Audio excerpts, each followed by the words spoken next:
오늘 본 말씀은 예수님의 사역 가운데서 가장 중요한 전환점을 맞이하는 그러한 장면입니다. 오늘 본문은 예수님의 질문에서 시작됩니다. 오늘 보면 13절 예수께서 빌립보 가이사랴 지방에 이르러 제자들에게 물어 이르시되 사람들이 인자를 누구라 하느냐. 사람들이 인자를 누구라 하느냐. 이 질문 이후부터 예수님은 고난의 길을 걷게 됩니다. 과연 예수 그리스도는 누구이신가? 사람들에게 예수님은 어떻게 이해되고 있는가? 예수님이 던지신 질문의 요지입니다. 근데 이 질문은 아주 중요한 의미를 지니고 있습니다. 왜냐하면 참된 신앙은 참된 고백에서 나오기 때문입니다. 고백이 없는 신앙은 신앙이 아닙니다. 우리의 구원은 바로 이 고백에서 시작됩니다. 주는 그리스도시요 살아계신 하나님의 아들이십니다. 나는 이 사실을 믿습니다. 바로 여기서부터 구원이 시작되고 교회가 시작되고 영원한 생명이 시작된 것입니다. 제자들은 예수님의 질문을 받고 예수님에 대한 사람들의 일반적인 견해를 말합니다. 이르되 더러는 세례요한, 더러는 엘리야, 어떤 이는 예레미야나 선지자 중에 하나라 하나이다. 이런 대답을 들으시고 예수님은 또다시 제자들에게 좀 더 구체적이고 본질적인 질문을 던지십니다. 이 두 번째 질문이 예수님의 진짜 질문입니다.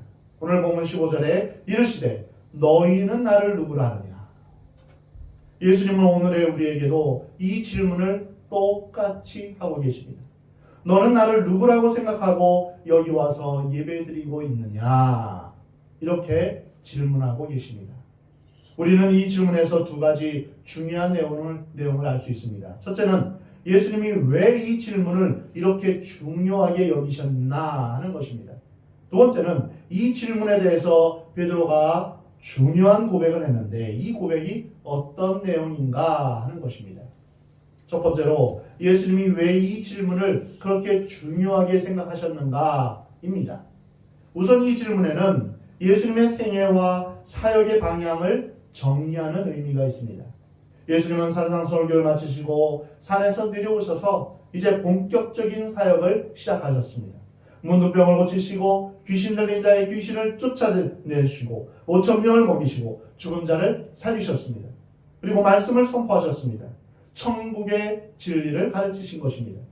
사람들은 예수님으로 인해서 큰 충격을 받았습니다. 갑자기 갈릴리 촌동네에서 한 청년이 나타나서 말씀을 전하는데 그것은 한 번도 들어보지 못한 하늘의 음성이었습니다. 거기에는 영적 권위가 있었고 능력이 있었습니다.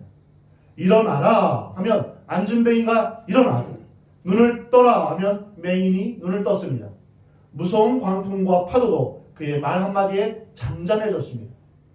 사람들의 마음 가운데 여러 가지 갈등이 일어났습니다. 아니 그는 누구인가? 그는 역사에 나타난 한 명의 영웅인가? 아니면 성자인가? 아니면 그 자신의 말대로 하나님의 아들이신가? 분명히 예수님은 보통 사람은 아니었습니다. 그러나 사람들은 예수님이 하나님의 아들이라고 믿기가 어려웠습니다. 외모를 보아서 특별한 점이 없습니다. 그리고 전문적으로 학문을 공부한 적이 없습니다. 하늘로부터 온 사람이라고 말할 수도 없고 보통 인간이라고 말할 수도 없었습니다. 제자들은 예수님에 대한 세상 사람들의 시각을 세 가지로 정리해서 보고했습니다. 어떤 사람들은 예수님을 세례 요한이라고 합니다. 헤롯 왕이 그 중에 한 명이었습니다. 세례 요한을 죽인 헤롯 왕은 예수님을 두려워했습니다. 세례 요한이 다시 살아나는 것처럼 그렇게 느꼈습니다. 회개하라, 천국이 가까이 왔느니라. 외치신 예수님의 메시지가 광야에서 외치던 세례 요한의 메시지와 같았기 때문입니다. 어떤 사람들은 예수님을 엘리야가 환생했다 이렇게 생각했습니다. 그 옛날 갈멜산 꼭대기에서 엘리야는 바알 선지자들과 850대 1로 대결했습니다. 바알 선지자들이 하루 종일 몸에 상처를 내면서 소리를 지르면서 하늘에서 불이 내리기를 기도했지만 불이 내리지 않았습니다. 그러나 엘리야가 조용히 하나님께 기도했을 때 하늘에서 불이 내려와서 제단을 완전히 태웠습니다. 또한 3년 반 동안 이스라엘에 가뭄이 닥쳐서 모든 사람들이 죽음의 위기에 있었을 때 엘리야는 갈멜산 꼭대기에서 무릎을 꿇고 기도했습니다. 그때 3년 반 동안 오지 않던 비가 쏟아져 내렸습니다. 사람들은 예수님의 기적 속에서 이런 엘리야를 생각했던 것입니다. 또 다른 사람들은 예수님을 예레미야나 선지자 중에 한 사람이다 이렇게 생각했습니다. 그들은 예수님의 모습에서 암울한 시대, 예레미야의 탄식과 눈물, 그리고 종교 지도자들의 반대를 받으며 가슴이 찢어지는 듯한 그런 민족의 애정을 보여주었던 그런 예레미야의 모습을 보았던 것입니다. 오늘 본문에는 없지만 마가복음 3장에 보면 예수님의 형제들이나 친척들은 예수님이 미쳤다라고 생각했습니다. 그 당시 종교 지도자들은 예수님의 이 기적 자체를 부인할 수는 없고 예수님을 하나님의 아들이라고 고백할 수는 없어서 귀신의 왕인 바알세불의 힘을 빌려서 기적을 행한다 그렇게 말했습니다. 그들 모두는 주는 그리스도시요 하나님의 아들이십니다 이렇게 고백하지 못했습니다. 인자를 누구라 하느냐? 이 질문은 예수님의 사역과 세계와 방향을 규정하는 아주 중요한 그러한 의미를 지니고 있습니다. 다음으로 이 질문은 예수님 자신의 생애와 사역의 본질을 규명하는 의미 있는 질문입니다. 예수님은 이 세상에 살기 위해 태어나신 분이 아닙니다. 대부분의 사람들은 태어나자마자 살기 위해 아둥바둥합니다. 먹고 살기 위해서 또는 육신을 위해서 좀 더 오래 살고 좀 더 멋지고 부유하게 살기 위해 열심히 노력합니다. 그러나 예수님은 처음부터 이 세상에 죽기 위해 오셨습니다. 예수님은 의인을 위해서 오시지 않고 죄인을 위해 오셨습니다. 예수님은 모든 사람에게 환영받고 존경받기 위해서가 아니라 섬기기 위해 오셨고 자신의 목숨을 온 인류의 대속물로 주시기 위해서 오셨습니다. 이것이 바로 이 땅에 예수님이 오신 목적입니다. 예수님의 생애와 사역의 모든 의미가 바로 여기에 집중되고 있는 것입니다. 그러나 많은 사람들은 예수님을 단순히 불의 메시지를 던지는 사람으로, 기적을 베푸는 사람으로, 인간적인 눈물과 애정을 가진 분으로만 이해했습니다. 예수님에 대한 그들의 이해는 불완전하고 또한 부분적이었습니다. 그들은 아직 예수님이 하나님의 아들이시며 또한 다윗의 자손으로 태어난 인류의 참 메시아임을 고백하지 못하고 있습니다. 그래서 예수님은 자신의 생애와 사역의 본질을 분명하게 규정하기 위해서 이 질문을 던지신 것입니다. 예수님이 이런 질문을 하신 또 한 가지 이유는 신앙 고백은 다른 사람의 고백이 아니라 바로 나 자신의 고백이 중요하다라는 것을 가르쳐 주십니다. 예수님은 처음에 사람들이 나를 누구라 하느냐라고 질문하셨습니다. 그러나 예수님의 의도는 거기에 있지 않았습니다. 예수님은 사람들의 생각에 대해서는 별로 중요하게 생각하지 않으셨습니다. 많은 사람들이 예수님을 왕으로 삼으려 했지만 예수님은 거절하셨습니다. 이 질문을 우리가 오해해서는 안 됩니다. 예수님의 진정한 관심은 너희들이 나를 어떻게 생각하느냐 여기에 있습니다. 너는 어떻게 생각하느냐, 너는 예수님에 대해서 어떻게 고백하느냐, 이것이 중요합니다. 일반적으로 사람들은 남의 이야기를 할 때는 신나게 잘합니다. 그러나 정작 자기 이야기를 할 때는 고통을 느낍니다. 아주 똑똑하고 말 잘하는 사람들을 보면 자기 이야기는 없습니다. 항상 남의 이야기뿐입니다. 자기를 내어놓기가, 자기를 고백하기가 두려운 것입니다. 예수님의 관심은 세상 사람들이 아니라 제자들에게 있었습니다. 예수님은 우리 입술에서 나오는 고백, 우리의 심장에서 나오는 고백을 듣고 싶어 하십니다. 사랑의 고백도 다른 사람이 아니라 내가 사랑하는 사람의 고백을 들어야 합니다. 마찬가지로 내가 하나님 앞에 어떤 고백을 하느냐, 이것이 중요합니다. 신앙 고백도 사랑 고백도 가슴으로 해야 합니다. 가슴이 뜨겁고 눈물이 나고 하늘의 그 영광이 우리 가운데 가득 차야 합니다. 예수님, 주님은 그리스도이십니다. 하나님의 아들이십니다. 나는 이 사실을 믿습니다. 나는 주님의 이름 앞에 무릎을 꿇고 두 손을 들어 주님을 찬양하고 경배합니다. 이런 고백이 있어야 합니다. 사람들이 나를 누구라 하느냐? 이 질문에 세례 요한, 엘리야, 예레미야 또는 선지자라고 합니다. 이렇게 선뜻 대답했던 제자들이 예수님께서 너희는 나를 누구라 하느냐? 이 질문을 하시자 당황했습니다. 이때 베드로가 용감하게 나서서 고백합니다. 근데 이 말은 베드로가 성령이 감동되어서 자기도 모르게 한 말이지 준비된 말이 아니었습니다. 그 이유는 이 고백 후에 베드로가 졸지에 예수님께 사탄이라고 야단 맞은 것을 보면 이해할 수 있습니다. 제자들까지도 예수님의 본질을 이해하지 못했을 때 성령께서 베드로에게 임하셔서 기독교 전체를 대표하는 놀라운 고백을 하게 하신 것입니다. 시몬 베드로가 대답하여 이르되 주는 그리스도시요 살아계신 하나님의 아들이십니다. 베드로는 기독교의 본질을 규정하는 너무나 중요한 핵심을 자기도 모르는 사이에 고백했습니다. 모든 제자들을 대표해서 모든 구원받는 백성들을 대표해서 시몬 베드로가 성령에 감동되어서 지금 이 대답을 한 것입니다. 그런 의미에서 베드로의 고백에는 두 가지 의혹이 있습니다. 한 가지는 감히 베드로가 어찌 이런 고백을 할 수 있었느냐 하는 것입니다. 베드로의 지난 과정을 보면 절대 이런 고백을 할 수 있는 사람이 아닙니다. 또 한 가지는 이 짧은 말 속에 어떻게 이렇게 완벽한 내용을 함축할 수 있느냐 하는 것입니다. 아무튼 우리는 이 베드로의 고백에서 예수님이 누구이신가 이 문제에 대해서 두 가지 해답을 얻게 됩니다. 첫 번째는 예수님은 그리스도이십니다. 동정녀에게서 태어난 나사렛 예수는 어떤 분이십니까? 바다를 잠잠하게 하시고 5,000명을 먹이신 그분, 귀신을 쫓아내시고 죽은 자를 살리신 그분은 바로 그리스도이십니다. 그리스도는 헬라어로 기름 부음 받은 자라는 뜻입니다. 같은 뜻으로 히브리어로 메시아가 있습니다. 메시아, 그리스도 같은 말입니다.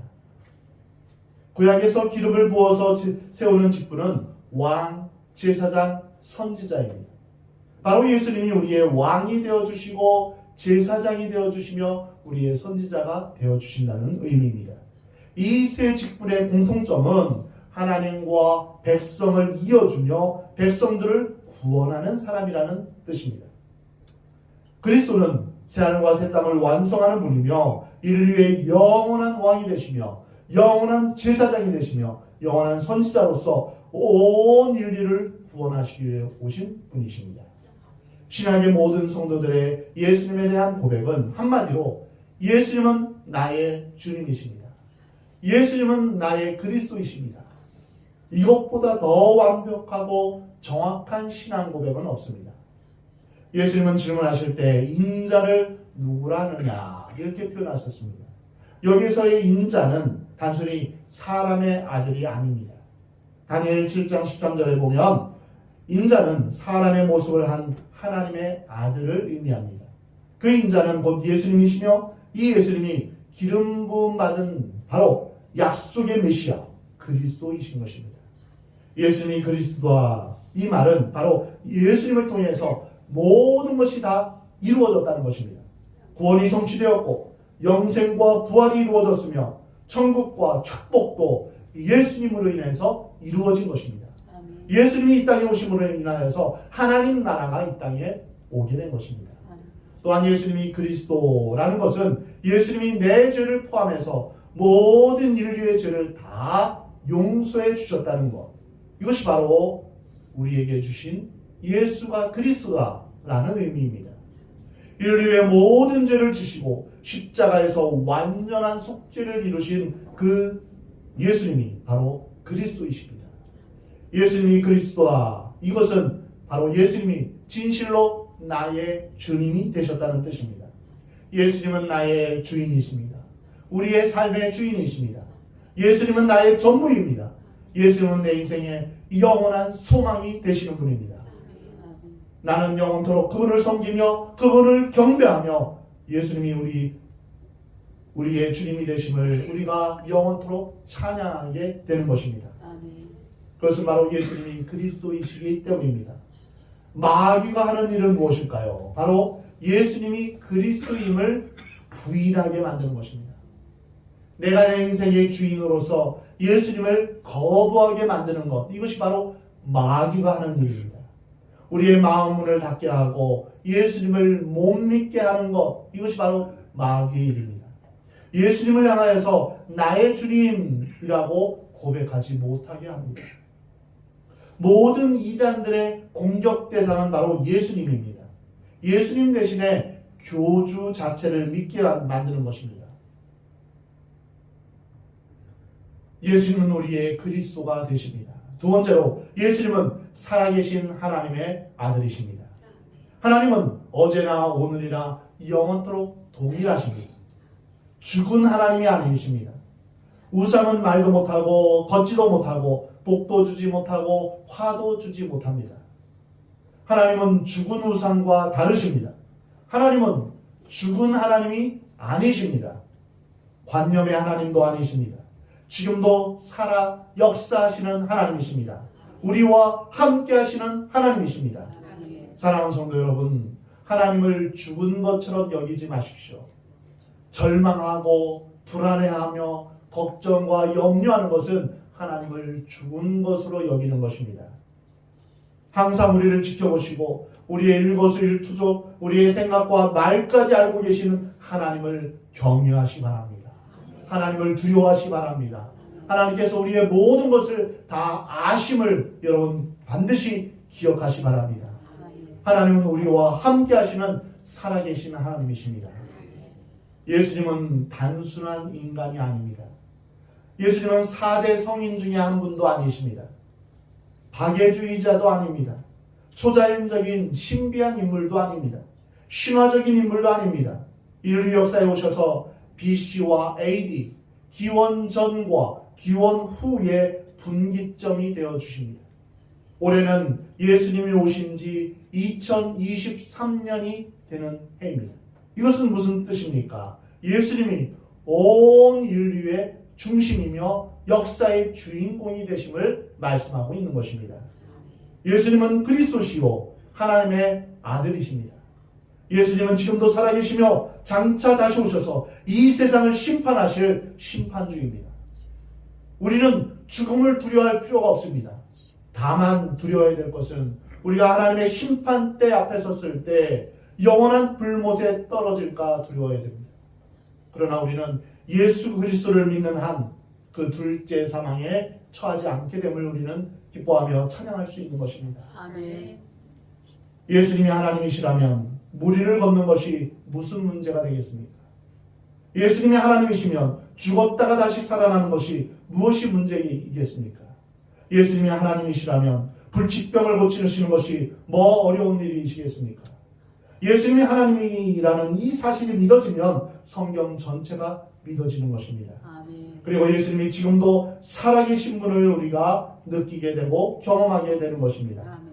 예수님이 하나님이라는 것을 믿으면 우리 안에 기적이 일어납니다. 우리 안에 모든 병마가 떠나가는 것입니다. 아멘. 우리의 심령이 새로워지는 것입니다. 아멘. 우리의 삶이 새롭게 시작되는 것입니다. 아멘. 예수님은 나를 위해 십자가에 못 박혀 돌아가신 분입니다. 예수님이 이루신 구원은 절대로 변할 수 없습니다. 하나님께서 나를 향하신 그 사랑은 누구도 빼앗아갈 수 없습니다. 왜냐하면 그분은 전능하신 하나님이시기 때문입니다. 예수 그리스도께서 나는 길이요 진리요 생명이다 라고 말씀하십니다. 예수님은 또한 나는 부활이요 생명이다 라고 말씀하십니다. 보통 인간이 그런 말을 했다면 교만하거나 정신병자라 이렇게 말할 것입니다. 그러나 예수님은 하나님이시기에 그 말씀이 사실인 것입니다. 사도행전에서 다른 이로서는 구원을 받을 수 없나니 천하 사람 중에 구원을 받을 만한 다른 이름을 우리에게 주신 일이 없음이로다. 사람들은 이 말에 갈등을 일으킵니다. 왜 기독교만 절대 구원이 있다고 말하는가? 독선이 아닌가? 산꼭대기에 이르는 등산로가 여러 개인 것처럼 진리에 이르는 길은 여러 가지가 있지 않은가 이렇게 생각합니다. 하지만 아닙니다. 우선 인간이 하나님께 스스로 갈 수 있는 길이 없다라고 말씀하십니다. 로마서 3장 23절에 모든 사람이 죄를 범하였음에 하나님의 영광에 이르지 못하더니 라고 말씀하십니다. 산 꼭대기는 사람의 노력으로 정복할 수 있지만 인간의 스스로의 힘으로 하나님께 갈 수 있는 사람은 아무도 없습니다. 내가 곧 길이요 진리요 생명이니 나로 말미암지 않고는 아버지께로 올 자가 없느니라. 그렇습니다. 하나님께로 가는 길은 오직 하나님의 아들이신 예수 그리스도를 통해서 가는 것입니다. 예수 그리스도는 인간의 몸을 입으신 하나님이십니다. 이 예수님에 대해서 우리는 성경 공부를 통해서 자세히 배울 수 있습니다. 예수님에 대해서 배울 때 우리의 믿음이 성장할 수 있는 것입니다. 주는 살아계신 하나님의 아들이십니다. 이렇게 고백할 때 우리의 구원의 유일성을 분명하게 우리에게 보여줍니다. 사람은 무엇을 고백하느냐에 따라서 그 사람의 인격과 신앙이 결정됩니다. 어떤 신을 섬기느냐에 따라서 그 사람의 인격이 결정되는 것입니다. 베드로가 이런 고백을 했을 때 예수님은 어떻게 하셨을까요? 예수께서 대답하여 이르시되 바요나 시몬아 내가 복이 있도다. 이를 내게 알게 한 이는 혈육이 아니요 하늘에 계신 내 아버지이시니라. 예수님이 무척 놀라셨습니다. 예수님은 베드로를 너무나 잘 알고 계셨습니다. 그런데 베드로가 상상할 수 없는 고백을 순간적으로 했습니다. 이때 예수님은 너무 기쁘셔서 바요나 시몬아 이렇게 말씀하셨습니다. 베드로의 이름 전체를 불러주신 것입니다. 여기서 바는 누구누구의 아들입니다. 그래서 바요나라는 것은 요나의 아들이라는 뜻입니다. 베드로의 아버지 이름이 요나라는 것을 우리는 알 수 있죠. 요나의 아들 시몬이라고 부르신 것입니다. 예수님은 두 가지 말씀을 베드로에게 하십니다. 먼저 내가 복이 있도다 이렇게 말씀하셨습니다. 우리는 여기서 참된 신앙 고백에서 참된 축복이 나온다라는 진리를 발견하게 됩니다. 이것저것 여러 가지 일을 해도 주님이 기뻐하시지만 예수님을 가장 사랑하는 방법은 예수님을 올바르게 고백하는 것입니다. 아버지를 향하여서 아버지라고 말하지 않고 아저씨 또는 저기요 이렇게 말하면 아버지에 대한 올바른 태도입니까? 그렇지 않습니다. 어머니를 향하여서 아줌마라고 부르는 사람이 있습니까? 그렇지 않죠. 우리가 하나님을 향하여서 하나님 아버지라고 부른다면 그리고 예수님을 향하여서 주는 그리스도시요 살아계신 하나님의 아들이십니다. 이렇게 올바로 신앙 고백하는 것 이것이야말로 하나님이 기뻐하시는 것입니다. 예수님이 기뻐하시는 것입니다. 주는 그리스도시요 살아계신 하나님의 아들이십니다. 나는 이것을 믿습니다. 이런 고백을 예수님이 제일 기뻐하십니다. 여러분 저를 따라서 한번 고백해 보시겠습니다. 주는 그리스도시요 살아계신 하나님의 아들이십니다. 나는 이것을 믿습니다. 이 고백을 할 때 예수님은 내가 복이 있도다 선포하십니다. 즉 그 말을 하는 내 입술에 그 말을 하는 내 심령에 복이 있다 말씀하십니다. 이 고백을 한 이후에 우리가 하나님의 자녀가 되며 영원한 생명을 얻었기 때문입니다. 이 고백을 한 이후에 하나님과의 관계가 회복되며 또한 천국문이 열리게 된 것입니다. 우리는 성령의 도우심으로 이런 고백을 하게 됩니다. 또한 주님이 주시는 복을 누리게 되는 것입니다. 다음으로 예수님은 참된 신앙 고백이란 혈육으로 하는 것이 아니라 성령을 통해 하나님의 영이 임함으로 하게 되는 것이라고 말씀하십니다. 오늘 본문 17절에서 이를 내게 알게 한 이는 혈육이 아니요 하늘에 계신 내 아버지시다. 인간의 지식이나 지혜가 하나님을 알게 하는 것이 아닙니다. 인간의 지식과 하나님의 지식은 다릅니다. 우리의 학벌이나 가문이 하나님을 알게 하는 것이 아닙니다. 교회에 나온다고 해서 하나님을 자동적으로 아는 것이 아닙니다. 성령의 감동으로 하나님의 특별한 선택과 은총을 통해서 이 고백을 하게 되는 것입니다. 우리의 인간의 지성은 중요합니다. 그러나 인간의 지성은 교만해질 수 있습니다. 인간은 인간을 사랑할 수 있을지 모르지만 인간이 하나님을 사랑하는 것은 별개입니다. 혈육은 구원을 이루지 못합니다. 부모가 구원받았다고 자녀가 자동으로 구원받는 것이 아닙니다. 혈육은 참된 신앙 고백을 하도록 할 수 없습니다. 신앙은 남의 문제가 아니라 곧 나의 문제입니다. 내 자신이 오늘의 이 신앙 고백을 할 때 내가 하나님의 자녀가 되고 천국 백성이 되는 것입니다. 내가 고백해야 되는 문제요, 내가 믿어야 하는 문제입니다. 내가 선택해야 하는 문제입니다. 천국이냐 지옥이냐 나 스스로 선택하는 것입니다. 이번 정교인 여름 수련회에서 우리는 에베소서를 중심으로 새 사람을 입으라 라는 주제로 생명의 말씀, 은혜로운 말씀을 듣게 됩니다. 저는 굉장히 기대가 많이 됩니다. 여러분 수련을 통해서 여러분의 심령이, 여러분의 삶이 새롭게 변화되는 그런 역사가 있기를 주의 이름으로 축복합니다. 우리는 모두 성령에 이끌려 교회에 옵니다. 그러나 우리 가운데는 성령 충만한 사람이 있고 그렇지 않은 사람도 있습니다. 신앙이 바닥난 사람도 있습니다. 이러한 내용을 성경 공부에서 자세히 배우게 됩니다. 예수님을 주로 고백하면 우리에게 성령이 임하게 됩니다. 이것을 성령의 내주하심이라고 말합니다. 그러나 성령의 내주하심과 성령의 충만함은 다른 것입니다.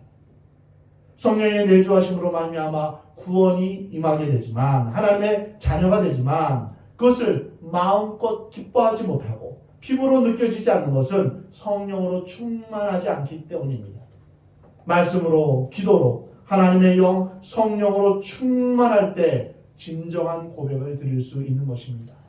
여러분 모두 성령 충만함으로 주님을 향하여서 주는 그리스도시요 살아계신 하나님의 아들이십니다. 이 고백을 매일 매순간 드림으로 하나님 앞에서 큰 능력이 또한 하나님의 은혜가 하나님의 복이 여러분 가운데 임하기를 주의 이름으로 축원합니다. 사랑하는 성도 여러분, 오늘 여러분은 주는 그리스도시요 살아계신 하나님의 아들이십니다. 이 여러분의 심령 깊은 곳에서 기쁨으로 감사함으로 고백하시기 바랍니다. 그리고 이 고백을 천국에 가는 그 순간까지 마지막 순간까지 끝까지 이 고백을 붙잡고 하시 바랍니다.